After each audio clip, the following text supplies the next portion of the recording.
دیکھو اسلام وہ ہے جو اللہ رسول نے بتایا, اپنی طرف سے چلو گے نا تو ٹکا بھی نہیں ملے گا قیامت کے دن. اخپل طریقے سے آپ اللہ کو راضی کرنے کی کوشش کرو گے, اللہ راضی نہیں ہوگا, اللہ راضی نہیں ہوگا. حضرت عمر کہتے ہیں ایک واقعہ ہے کہ ایک پادری کو دیکھا جو رو رو کے نا نالیاں پڑ گئی تھیں, سوکھا ہو گیا تھا بالکل دبلا. حضرت عمر اس کو دیکھ کے رو پڑے, کہا کہ دنیا میں بھی اپنے آپ کو عذاب میں ڈالا, آخرت میں بھی عذاب میں, کیونکہ دین برحق کو فالو نہیں کر رہا, اپنی طرف سے اللہ کو راضی کرنے کی کوشش کر رہا ہے. آپ نے ایسے ہندو دیکھے ہوں گے جنہوں نے منتیں مانی بھی ہیں, کپڑے نہیں پہنتے, کھانا پینا چھوڑ دیا, سر منڈاتے ہیں. بدھسٹ کو میں نے دیکھا ہے ایسے, زندگی بھر کا عذاب, شادی نہیں کرتے, تو اپنے آپ کو ایک ٹینشن میں ڈال دیا, اور نیت یہ کہ بھگوان ہم سے خوش ہوگا. حالانکہ خدا خوش نہیں ہوتا کہ آپ سر منڈا کے گھومتے رہیں, کھانا پینا چھوڑ دیں اور آپ شادی بھی نہ کریں. کچھ ہوتے ہیں نا, ہندوؤں میں بھی ہوتے ہیں, بدھسٹ میں بھی ہوتے ہیں. ایک یوٹیوب پہ میں نے ویڈیو دیکھی, ایک ہندو کے جو پنڈت تھے انہوں نے کرالنگ کر کے سفر کیا پتہ نہیں کتنے کلومیٹر دور, اور کہا ہم نے منت مانی ہے کہ پیدل نہیں جاؤں گا, کرالنگ کر کے. وہ دہلی میں پتہ نہیں کون سے مندر میں, اتنا لمبا سفر. تو کیا آپ سمجھتے ہو کہ اللہ اس عمل سے خوش ہوگا؟ آپ نے اپنی دنیا کو بھی عذاب میں ڈال دیا اور آپ نے اپنی آخرت بھی برباد کر دی. چند صحابہ نبی کی خدمت میں آئے حضرت عائشہ کے گھر, تو انہوں نے نبی کا عمل پوچھا کہ نبی صلی اللہ علیہ وسلم کیا عمل کرتے ہیں. حضرت عائشہ نے بتایا کہ آرام بھی کرتے ہیں, تہجد بھی پڑھتے ہیں, کھاتے بھی ہیں, روزہ بھی رکھتے ہیں.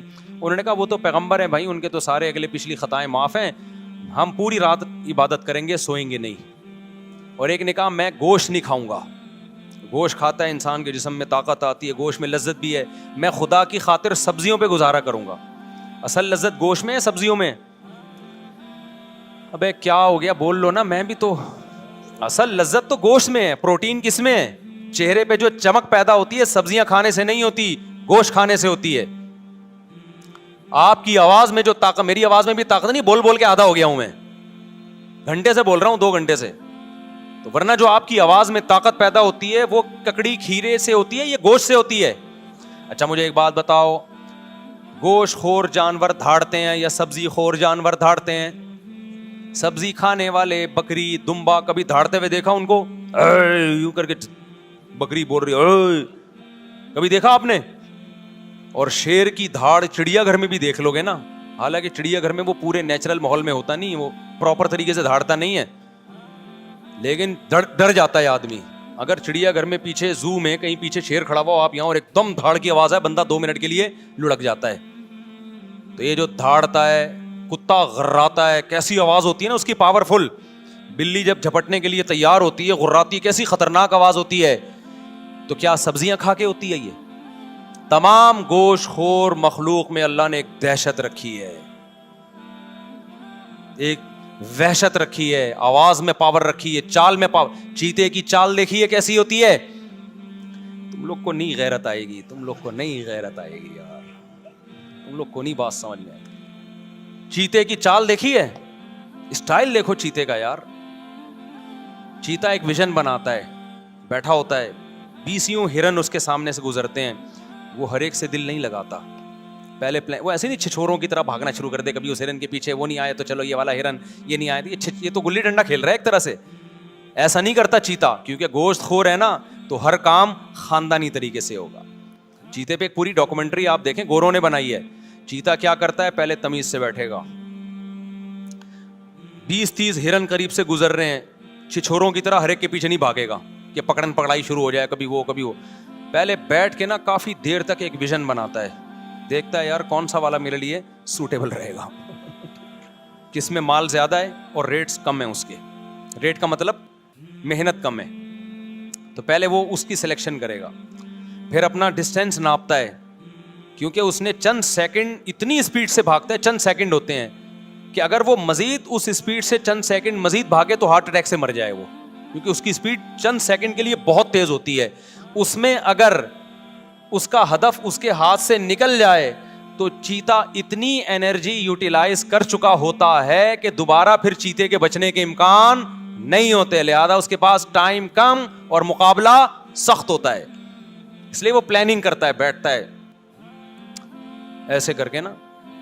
تو پھر اس کا دل ایک ہرنی پہ آتا ہے, کہتا ہے یار یہ میرے لیے اس میں مال بھی اچھا ہے, اس کی اسپیڈ بھی مجھے کم لگ رہی ہے, ٹھیک ہے نا, اس کی اسپیڈ بھی کیا لگ رہی ہے تھوڑی, وہ والا تو بہت اسپیڈ سے نکل لے گا, وہ مجھے ڈاش دے جائے گا. کافی دیر غور و فکر کر کے آپ یوٹیوب پہ سرچ کریں, پوری گوروں کی اس پہ تحقیق ہے, کافی 1-2 گھنٹے بعض دفعہ پلاننگ میں لگا دیتا ہے وہ. اس کے بعد جب وہ ہدف بناتا ہے کہ یہ ہے جس کو میں نے شکار کرنا ہے, پھر جب آہستہ آہستہ پہلے چلتا ہے اس کی طرف, دائیں بائیں ہرن آئیں ان کو دیکھتا نہیں ہے, کیونکہ وہ اس کو چھچھورا کام سمجھتا ہے کہ جب دل کسی ایک کو دیا ہے تو دائیں بائیں نظر نہیں اٹھانی. آج لڑکوں کو دیکھو, محبت کے دعوے کسی اور سے ہو رہے ہیں, نمبر کسی اور کا ہے, بیلنس کسی اور کے موبائل میں ڈلوا رہا ہے, شادی کے وعدے کسی اور سے کر رہا ہے. یہ چھچور بنا ہے کہ نہیں ہے؟ تو یہ وہ لوگ ہیں جو گوشت نہیں کھاتے. تو چیتا کیا کرتا ہے, جب پوری فل پلاننگ کے بعد پھر وہ دوڑتا ہے اس کی طرف. پھر اس کی چال دیکھو یار, کیا خوبصورت چال ہوتی. پہلے آرام سے جاتا ہے, دائیں بائیں ہرن گزر رہے ہیں ان کو لفٹ ہی نہیں کراتا, کہتے نہیں بھائی ہم نے بڑی پلاننگ کر کے اس کو ہدف بنایا. پھر پلاننگ کرتا ہے کتنی دیر آہستہ چلنا ہے, کتنی دیر درمیانی اسپیڈ سے, اور کتنی دیر اتنی اسپیڈ سے کہ وہ لاسٹ ہے بس, اس کے بعد اگر نشانہ خطا ہو گیا تو میں مر جاؤں گا. یہ پوری پلاننگ کر کے پھر جو بھاگتا ہے, اور وہ کلا بازی اس کے اوپر جمپ لگا کے اس کو جو گردن سے پکڑ کے عید ملتا ہے, پھر اس سے 3-4 کلا بازیاں کھاتا ہے, پھر خود بھی کھاتا ہے اور جنگل کے سارے جانور اس کا بچا ہوا کھاتے ہیں. یہ کام گوشت خوروں کا ہے, سبزی خوروں میں یہ صلاحیت نہیں ہوتی. اس لیے اسلام نے ہمیں بقرعید پہ بھی گوشت کھلایا, اور عقیقے میں بھی گوشت کھلایا, ولیمے میں بھی گوشت کھلایا, دم جو ہم بقرعید میں دیتے ہیں اس میں بھی کیا ہے, گوشت ہے. تو بہانے سے اسلام ہمیں گوشت کھلاتا ہے تاکہ ہمارے اندر اوصاف گوشت خوروں جیسے ہوں. لیکن چونکہ ہم انسان بھی ہیں, اس لیے اللہ نے بتایا کہ یہ درندگی تمہاری ظالموں کے خلاف ہونی چاہیے, مظلوموں کے خلاف نہیں ہونی چاہیے. لہذا جو خود ظالم ہے اسے گوشت کھانے کا حق نہیں ہے. یہ دہشت تم نے ملک دشمنوں کے خلاف نکالنی ہے, ظالموں کے خلاف نکالنی ہے. اب چونکہ ہم ظالم کے خلاف نہیں لڑتے, صحیح جگہ لڑ نہیں رہے ہیں جہاں لڑنا چاہیے, ملک کے دفاع میں نہیں لڑ رہے, تو پھر بیوی سے لڑ رہے ہیں, بچوں سے لڑ رہے ہیں. باپ گھر میں آتا ہے ایسے جیسے چنگیز خان نے بغداد پہ حملہ کر دیا ہے, بچے کانپنا شروع کر دیتے ہیں. تو ایسے ابا کو چاہیے گوشت کھانا چھوڑ دے, کیونکہ گوشت کھانے سے قوت غضبیہ بڑھتی ہے. سمجھتا ہے کہ نہیں سمجھتا؟ اور یہ بھی خوب اچھی طرح سمجھ لو کہ زیادہ شادیاں جو کرتا ہے اس کو بھی گوشت کھانا پڑتا ہے. سبزی پہ آپ 4 بیویاں نہیں رکھ سکتے, صحیح بتا رہا ہوں میں, یہ حدیث سے بھی ثابت ہے. ایک صحابی نے کہا کہ میں نکاح نہیں کروں گا, نبی کے پاس آئے, یا رسول اللہ میں جب گوشت کھاتا ہوں مجھے خواہش پیدا ہوتی ہے, نکاح کا خیال پیدا ہوتا ہے. تو وہ رہبانیت کی طرف جا رہے تھے کہ میں گوشت چھوڑ دوں گا تاکہ میرے دل میں جذبات پیدا نہ ہو اور اللہ اللہ کروں بیٹھ کے. حدیث کا مفہوم ہے. تو آپ صلی اللہ علیہ وسلم نے فرمایا نہیں, حدیث کا مفہوم کہ حلال چیزوں کو خود پر حرام مت کرو, کھاؤ گوشت, اور اگر خواہش پیدا ہوتی ہے تو نکاح کرو. سمجھتے ہو کہ نہیں سمجھتے ہو؟ تو گوشت ضروری. اب تو ڈاکٹر بھی اس کو پروموٹ کرنا شروع کر دیا بھائی. یہ جو موٹاپا آتا ہے نا, میں گیا ہوں تنزانیہ کے جنگلوں میں, وہاں میں نے ایسی قوم دیکھی ہے جو صرف گوشت کھاتے ہیں, موٹاپا نہیں ہے ان میں موٹاپا نہیں ہے, لمبی لمبی عمریں ہوتی ہیں ان کی. لیکن جو چاول کھاتے ہیں ہر وقت, چاول, بریانیاں, پلاؤ, تو وہ تھوڑے دن میں کیا ہو جاتے ہیں بھائی, دیگوں کی بریانیاں کھاتے کھاتے خود دیگ بن گئے. بس ایک ڈھکن کی دیر ہے.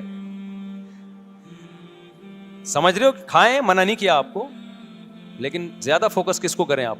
بھائی ڈاکٹر سے پوچھ لیں, ایسا نہ ہو گوشت کھا کے مر جائیں, کچھ اور ہو جائے. میں تو ایک موٹیویشن کے لیے بات کر رہا ہوں, باقی ڈاکٹر بتائے گا آپ کو کیا کھانا ہے کیا نہیں کھانا. میں تو کوئی اور سوال کا جواب دینے لگا تھا, یہ مجھے ادھر پتہ نہیں کدھر چلا گیا. میں جواب کیا دے رہا تھا؟ ہاں, تو میں یہ عرض کر رہا تھا کہ دیکھو اپنی مرضی سے شریعت پہ چلو گے نا تو کتنی ہی قربانی دے دو, اللہ کے ہاں وہ قربانی قبول نہیں ہے. تو صحابی آئے نبی کے گھر میں, دیکھا بھائی آپ تو آرام بھی کرتے ہیں اور نماز بھی پڑھتے ہیں, کھاتے بھی ہیں, روزے بھی رکھتے ہیں. انہوں نے کہا نہیں ہم تو, ایک صحابی نے کہا میں ہمیشہ روزے رکھوں گا, ایک صحابی نے کہا بس ساری رات تہجد پڑھوں گا, ایک نے کہا میں گوشت نہیں کھاؤں گا. تو آپ صلی اللہ علیہ وسلم کو جب اطلاع ملی تو آپ خوش نہیں ہوئے. ہوتا تو یہ نا کہ آپ فرماتے ہیں ماشاء اللہ بھائی اتنی قربانی والے لوگ پیدا ہو گئے, اللہ کے لیے گوشت کھانا چھوڑ دیں گے, یہ اللہ کے لیے رات کو سونا چھوڑ دیں گے, سبحان اللہ. نہ آپ نے فرمایا کہ میں تو روزے بھی رکھتا ہوں اور ناغے بھی کرتا ہوں, میں تو گوشت بھی کھاتا ہوں, میں تو نکاح, ایک صحابی نے کہا میں نکاح نہیں کروں گا زندگی بھر تاکہ اکیلا زندگی گزاروں اور اللہ اللہ کروں بیٹھ کے. یہی مطلب تھا نا, جب بیوی ہوگی بچے ہوں گے تو ٹینشنیں بھی آئیں گی نا. انہوں نے کہا نہیں, میں بیوی بچوں سے دور رہوں گا, اپنی خواہش ہی نہیں پوری کروں گا, اپنے آپ اپنی خواہش کو میں کچل دوں گا.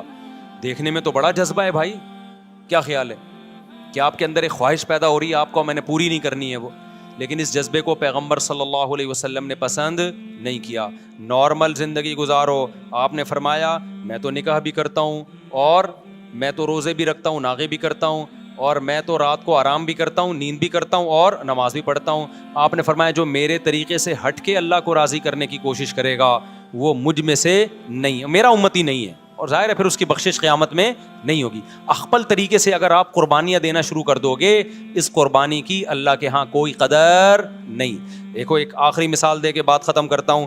ہم رمضان میں روزہ رکھتے ہیں غروب آفتاب تک, غروب آفتاب کے بعد افطار میں جلدی کرتے ہیں. اگر کوئی فنٹر گیری شروع کر دے کہ میں نے جناب 15 گھنٹے کا روزہ رکھ لیا, سب نے رکھا, میں اللہ کی خاطر 1 گھنٹہ اور بھوک برداشت کروں گا, تو ثواب ملے گا گناہ ملے گا؟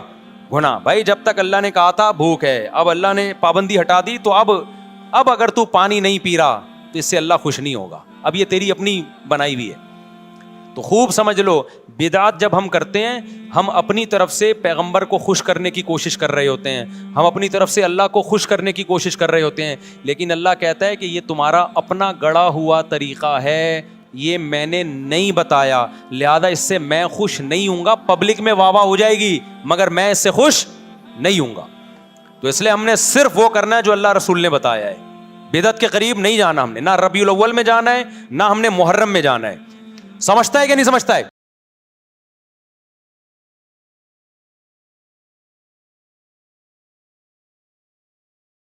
Thank you.